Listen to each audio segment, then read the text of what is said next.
Je suis ravi de vous retrouver pour une nouvelle vidéo consacrée au pain noir du Japon, le pain Tumbergi.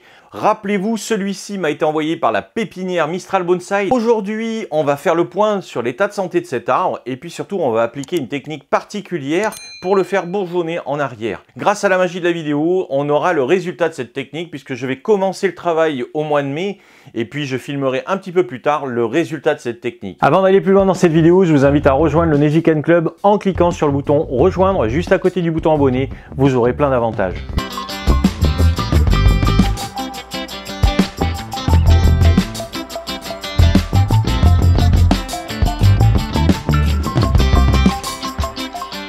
On va faire le point maintenant sur cet arbre. On va regarder un petit peu comment il a réagi. On est en plein milieu du mois de mai et je peux constater que les chandelles, elles font toutes entre 10 voire 20 cm de hauteur.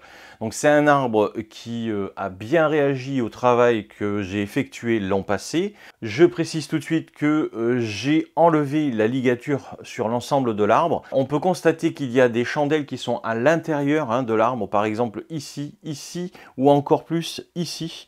Donc c'est vraiment un arbre qui est capable de bourgeonner sur le tronc, très proche du tronc. Plus le feuillage sera proche du tronc et plus l'arbre ressemblera à un arbre très mature. On peut constater aussi que le système de culture dans cette cagette est parfait et très intéressant.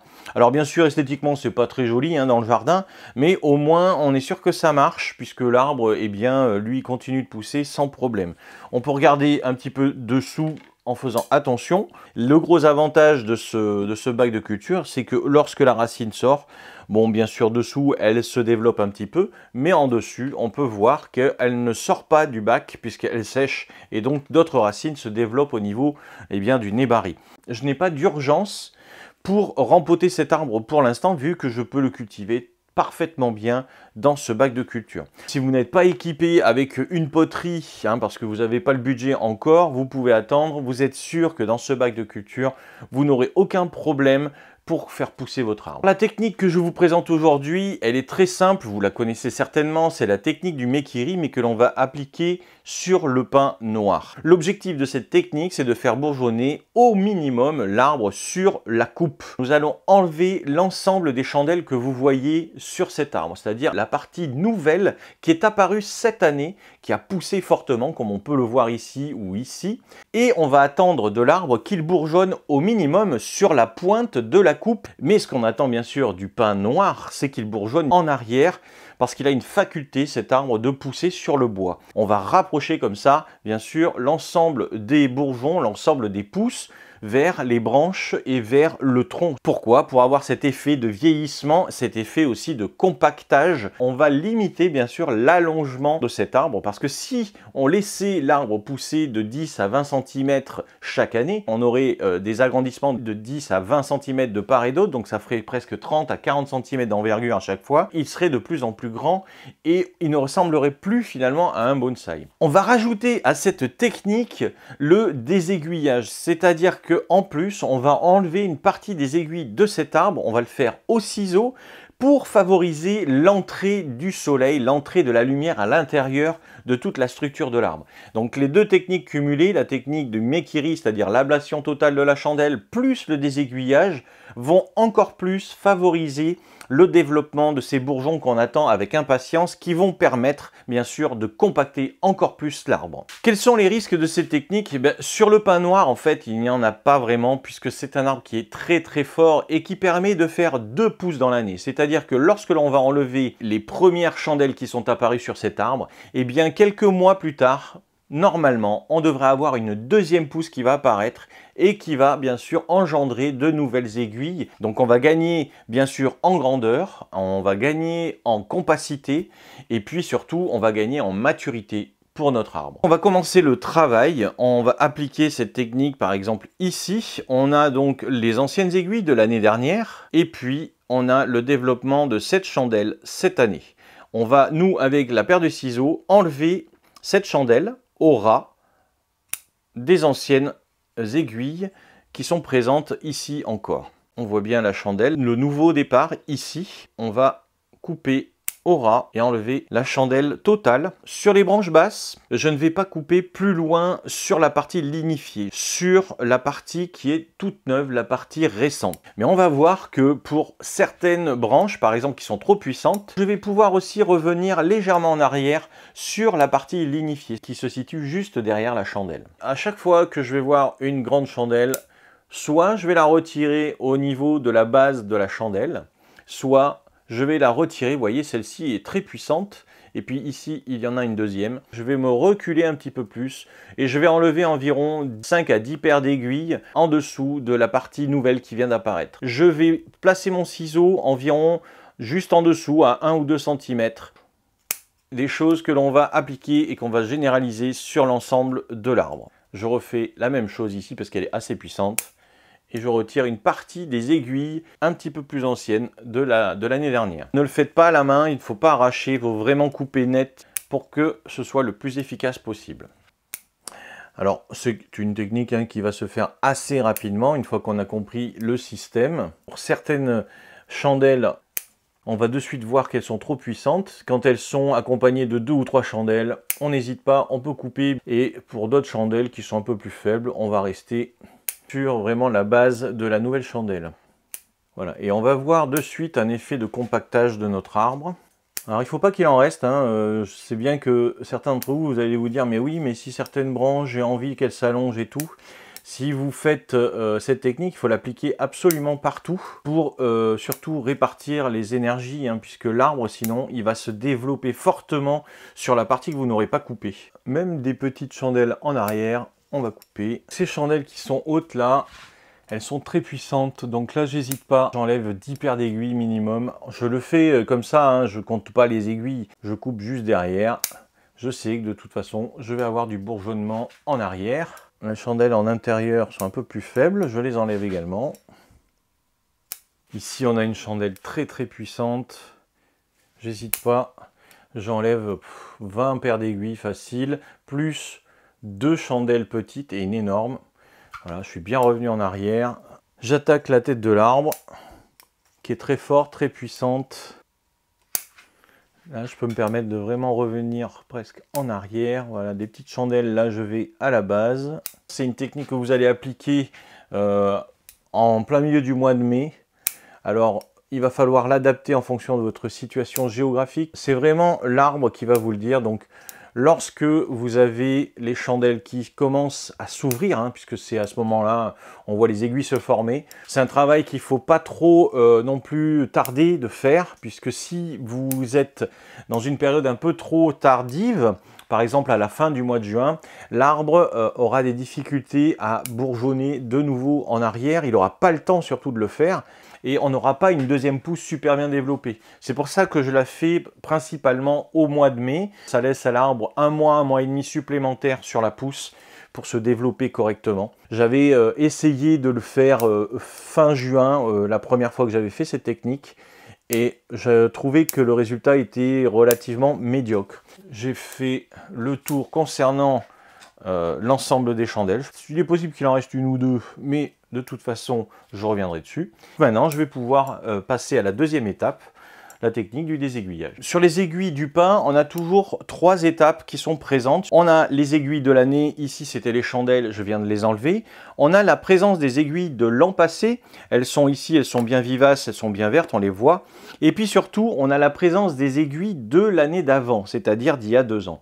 Et le désaiguillage, vous l'avez compris, ça va être bien sûr d'enlever ces aiguilles de l'année d'avant, qui normalement devraient tomber naturellement dans le courant du mois de septembre et du mois d'octobre, mais que là, je vais enlever précocement pour favoriser le bourgeonnement de mon arbre en arrière. Avec le ciseau, on va couper au ras de ces aiguilles. Ça va être un petit travail supplémentaire à faire sur votre arbre. Vous n'allez pas non plus être super précis. Ce qui compte, c'est de laisser des pompons vivaces avec, on va dire, une vingtaine, une trentaine de paires d'aiguilles sur chaque pompon. On aura dégagé les branches et donc on va favoriser l'entrée de la lumière à l'intérieur des branches de l'arbre. on sait que ce pin, eh bien, il est vraiment très fort, très puissant. C'est justement la différence que l'on va avoir avec d'autres pins qui sont beaucoup plus faibles. Je pense par exemple au pin blanc du Japon, qui est un arbre avec lequel on ne va pas pouvoir appliquer cette technique. Souvent, les gens me demandent, mais pourquoi tu travailles le pin noir? Pourquoi tu ne travailles pas un autre pin? Je leur explique que eh bien, le pin noir, on le travaille parce que c'est un arbre qui réagit très très bien à l'ensemble des travaux qu'on va réaliser sur lui, alors que certains pins, peut-être le pin mugo, je pense, feront, on va dire, de moins bons résultats. Et à la longue, vous verrez que vous apprécierez, on va dire, beaucoup plus des arbres qui réagissent à votre travail, de vraiment s'amuser. Vous voyez, là, je vais enlever une chandelle parce que je l'avais oublié. Donc on va checker chaque pompon et à chaque fois, eh bien, on va enlever les aiguilles. Alors en plus, je vais enlever aussi toutes les aiguilles qui descendent. J'arrache pas les aiguilles, je fais vraiment tout au ciseau. Je nettoie bien, on optimise, on garde les aiguilles qui ne font que monter. On voit bien, les aiguilles sont très très longues. Ça va représenter environ 30% du feuillage. Ça va limiter sa photosynthèse. Logique, hein, puisque on enlève du feuillage. Ça va l'obliger, on va dire, à se focaliser pour reproduire de nouvelles chandelles. On va pouvoir contrôler aussi toutes les branches. On va pouvoir voir s'il y a des soucis de parasites. Donc à ce moment-là, bien sûr, eh bien, on viendra traiter. Et là, je m'aperçois que j'ai oublié un petit fil de ligature. Alors, c'est pas grave, hein, en soi, ça n'a pas marqué, donc c'est très bien. J'enlève le fil maintenant. C'est souvent le cas d'oublier un petit fil. Ce travail, ça permet justement de contrôler l'arbre et de venir enlever des petites choses qui gênent, des choses qu'on n'a pas vues ou qu'on a oubliées. Ça peut arriver. C'est vrai qu'au début, on est peut-être un petit peu perdu. On se dit, mais comment je vais faire? Par quoi je commence? Ces techniques-là, je les ai apprises. C'est des techniques japonaises qui permettent de faire rebourgeonner notre arbre. Bien sûr, on va appliquer cette technique uniquement sur cette espèce. On ne va pas l'appliquer sur toutes les espèces de pins. Ça me permet d'enlever certaines petites chandelles que je n'avais pas vues, qui étaient cachées un petit peu en intérieur. C'est pareil, quand vous en trouvez, alors je sais bien, elles sont faibles, mais vous les enlevez aussi. Je balaye toujours les aiguilles vers le haut. Vous voyez, j'essaye de ne pas trop rentrer à l'intérieur, parce qu'on peut casser les aiguilles, et ça pose un petit problème, hein, puisque l'aiguille, si elle est cassée, eh bien, elle va mourir. C'est un geste que l'on fait assez rapidement, mais quand vous rentrez dans l'arbre, il faut rentrer par le dessous. Quand on vient par le dessus, comme ça, on est assez agressif, on peut casser des choses, on évite de faire ça. C'est pour ça que c'est bien de travailler avec l'arbre un petit peu haut, moi j'aime bien, sauf pour la ligature où on est trop haut et on a les bras vraiment kilosés. Si vous êtes trop au-dessus de votre arbre, en fait, eh ben, vous avez tendance à plonger les mains à l'intérieur. Moi, je préfère lever un petit peu mon arbre sur la tablette. Je suis bien plus à l'aise, c'est-à-dire que je travaille au niveau de mon œil. Voilà, et je navigue sur la tête, on peut aller encore plus loin. On peut enlever un peu plus d'aiguilles encore. Vous allez aussi le sentir puisque les aiguilles sont très piquantes. Voilà, donc ça, c'est un travail qui m'a pris, ouais, on va dire 10-15 minutes. Je vais appliquer une dernière technique, mais que je ne vais pas généraliser. C'est quelque chose que je vais faire avec parcimonie, on va dire. Je vais enlever un petit peu de longueur d'aiguille, surtout sur les branches qui sont, on va dire, trop fortes, trop puissantes. Pourquoi je vais faire ça? Pour rediriger l'énergie dans l'ensemble de l'arbre. Vous avez des zones sur l'arbre qui sont plus puissantes que d'autres. Et donc, tout simplement, eh bien, on va venir couper les aiguilles.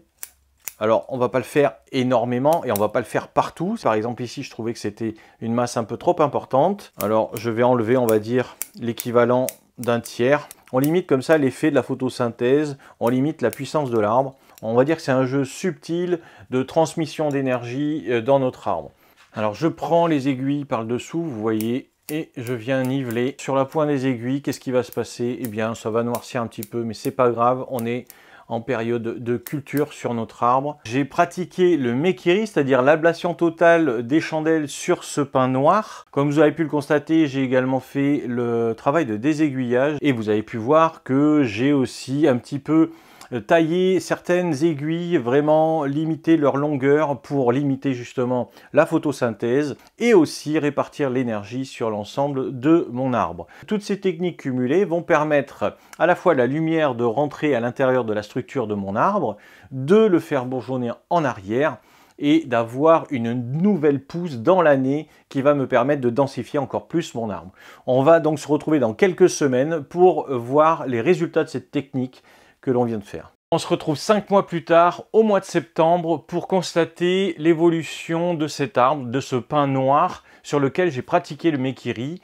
Et on peut voir qu'il a fait une deuxième pousse. Les aiguilles sont encore en train de se développer. Avec une bonne culture, une pratique du mekiri à la bonne période, vous allez pouvoir développer une deuxième pousse et votre arbre bien sûr va non seulement se développer mais se densifier beaucoup plus rapidement. C'est la particularité de cette espèce, de ce pin noir justement, et c'est bien la différence que nous avons par exemple avec d'autres pins comme le pin sylvestre qui lui ne va pas faire cette deuxième pousse après le mekiri. Il fera la préparation des bourgeons mais gardera les aiguilles de l'année d'avant. Donc sur le pin sylvestre, si vous enlevez la totalité des chandelles, eh bien vous allez avoir une période où il y aura très peu d'aiguilles, c'est la période justement de septembre, octobre, novembre. Il y aura juste les bourgeons en préparation qui vont se mettre en place, plus les aiguilles que vous aurez laissées de l'année. Il faut vraiment faire attention entre les différentes espèces et c'est pour ça que je voulais vous montrer cette évolution sur le pin noir. C'est quand même vraiment très intéressant de travailler sur cette espèce parce qu'elle va vite, elle est généreuse et on a d'excellents résultats avec le pin noir et c'est bien pour cela que les Japonais utilisent cette espèce. Donc la seule chose que je vais réaliser maintenant sur cet arbre, c'est un léger nettoyage. Je vais enlever les aiguilles qui sont inutiles. Je ne vais pas toucher aux chandelles qui poussent actuellement, sauf cas particulier d'une chandelle par exemple qui serait démesurée comme celle-ci. Là, je vais me permettre au ciseau de la réduire de moitié. Mais pour toutes les autres chandelles, je vais les laisser se développer jusqu'à ce qu'elles fassent eh bien, de jolis pompons. Je ne pratique pas de metsumi, c'est-à-dire de l'ablation partielle de la nouvelle chandelle. Je la laisse tranquille, sauf cas exceptionnel où la chandelle s'est vraiment fortement développée. Si j'ai un développement de 4 à 5 chandelles à la coupe que j'avais fait il y a 5 mois, dans ce cas-là, je peux aussi me permettre d'enlever 1 à 2 chandelles. Mais dans tous les cas, je vais préférer garder un maximum de feuillage pour pouvoir préparer bien sûr la nouvelle mise en forme. On ne pose pas tout de suite de ligature sur le pin noir, on va attendre un petit peu. La nouvelle mise en forme, je la pratiquerai durant l'hiver de cette année, c'est-à-dire au mois de décembre, janvier ou février, avant bien sûr la nouvelle pousse qui aura lieu l'année prochaine.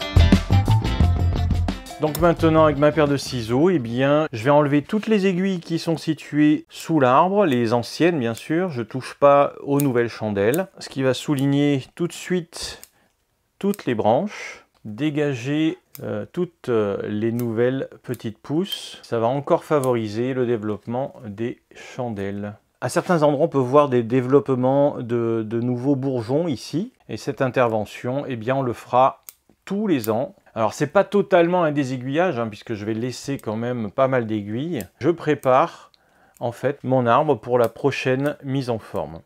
Je contrôle l'ensemble des branches, j'enlève toutes les aiguilles qui sont mortes s'il y en a. Sur cette branche là, j'ai 3 chandelles qui se sont développées. Et sur la prochaine mise en forme, certainement que je viendrai sélectionner uniquement que 2 bourgeons et la 3e bourgeon, je l'enlèverai à ce moment-là. Je ne vais pas affaiblir l'arbre plus que de raison. Et on reviendra dessus au moment de la prochaine mise en forme. Sur la coupe que j'avais réalisée, ici nous pouvons voir que j'ai un développement d'une grande chandelle ici, une moyenne et 3 petites ici. Je vais donc réaliser la coupe de la plus grande chandelle. Je le fais au ciseau. Voilà. Je reviendrai certainement lors de la mise en forme dessus, où j'enlèverai certainement la grande chandelle là, mais ça va me permettre en enlevant la plus forte, de développer les plus petites. On va faire pas mal d'interventions sur le pain noir et cette préparation elle est quasiment indispensable sur ce type de pain puisqu'il pousse très vite, très généreusement comme je vous l'ai dit. Et donc il faut être assez assidu, il faut être régulier, travailler très régulièrement sur le pain noir. Tous les 3 à 4 mois environ, on a des interventions à faire. Là j'ai que 2 chandelles qui sont développées, mais je risque de revenir, vous voyez, lors de la mise en forme sur la branche ici, qui est beaucoup plus courte avec maintenant eh bien, un rebourgeonnement en arrière. Et donc cette partie-là qui est longue, je vais pouvoir l'enlever. Il ne faut pas griller les étapes, même si l'arbre est généreux, il faut lui laisser le temps quand même de pousser et ensuite on peut intervenir. Si je faisais la mise en forme maintenant, elle serait un petit peu précoce. Les chandelles ne sont pas encore totalement développées. On pourrait stopper la pousse de l'arbre. On va éviter. Alors, je libère de l'espace, je nettoie, je le fais même en haut de l'arbre. Alors la dominante apicale de cet arbre fait qu'à certains endroits, je vais avoir des développements de très grandes chandelles. De toute façon, j'ai des départs qui sont petits ici et ici. Donc celle-ci, je vais la réduire de moitié. Ça va calmer un petit peu la pousse forte et ça va permettre aux autres pousses, bien sûr, de se développer un peu mieux. L'intervention est quand même relativement limitée. Il y aura bien sûr beaucoup de travail sur la mise en forme de l'arbre. Ici, j'ai un développement de branches qui ne va pas être utile.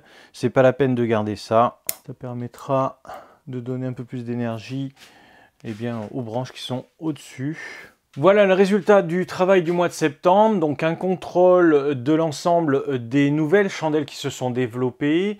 Un nivellement pour certaines, alors très peu, mais toutes les chandelles qui étaient trop puissantes, je les ai coupées à moitié.